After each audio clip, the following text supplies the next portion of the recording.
রহমতুল্লাহ। বর্তমান সময়ে সৌদি আরবে আসা উচিত না। কী কারণে আসা উচিত না আপনাদেরকে একটু বলি।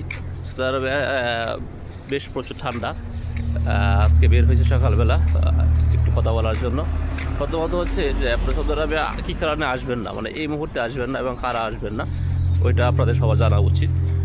প্রথমে যাদেরকে বলবো তারা হচ্ছে যারা কোনো হাতের কাজ জানেন না, তারা সৌদি আরবে আসবেন না, তারা সৌদি আরবে আসা উচিত না।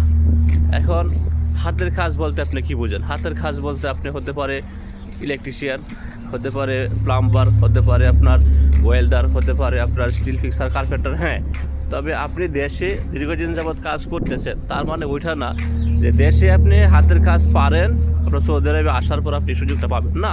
সৌদি আরবে দেখবেন সৌদি আরবে প্রচুর লোক আছে যারা ভালো কাজ পারে, কিন্তু ভাষা দক্ষতার কারণে সৌদি আরবের যে কিছু নিয়মকানুন আছে কাজের নির্ধারিত, ওই সমস্ত কারণে অনেকেই সৌদি আরবে মানে দক্ষ লোক আসার পরে সৌদি আরবে কাজ পায় না।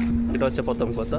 আর দ্বিতীয় কথা হচ্ছে যারা সৌদি আরবে আসবেন তারা প্রথম 2 বছর 1 বছর পর্যন্ত 2 বছর পর্যন্ত অনেকে টাকা পয়সা ইনকাম করতে পারে না, নানান কারণে পারে না। কী কারণে পারে না? প্রথমত হচ্ছে ভাষাগত সমস্যার কারণে অনেকেই কাজ পায় না, দালালের চক্করে পড়ে অনেকে কাগজপত্র ঠিকঠাক মতো পায় না, অথবা ভালো প্রোফাইল পায় না। আবার আসার পর যে সমস্যাটা সবচেয়ে বড়টা হচ্ছে আপনি কাজ করলেন, আপনি কাজ করার পরেও স্যালারিটা ঠিক মতো পাবেন কি না ওইটা আপনার একদমই অনিশ্চিত। একদম নিশ্চিত এরকম না, আপনার নিশ্চিত, তবে হাতে না পাওয়া পর্যন্ত আপনার কোনো নিশ্চয়তা নেই।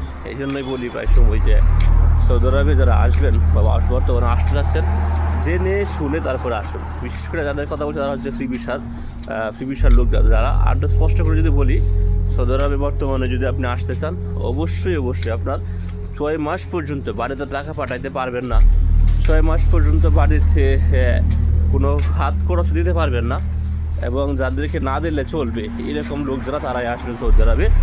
আসার পরে প্রতি মাসে টাকা ইনকাম করবেন, প্রতি মাসে আপনি টাকা বাড়াইতে পারবেন। আসার পর থেকে আপনার দিন শুরু হয়ে যাবে, মাস শুরু হয়ে যাবে ইনকামের।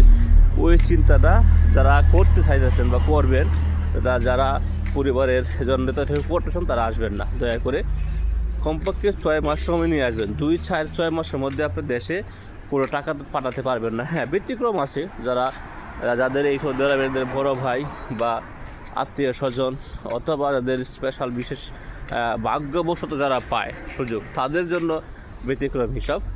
অধিকাংশ ক্ষেত্রেই আপনি 6 মাস পর্যন্ত টাকা পাঠাতে পারবেন না। আপনাকে বসে খেতে হবে 1 মাস 1.5 মাস কাজের জন্য, কাগজপত্রের জন্য।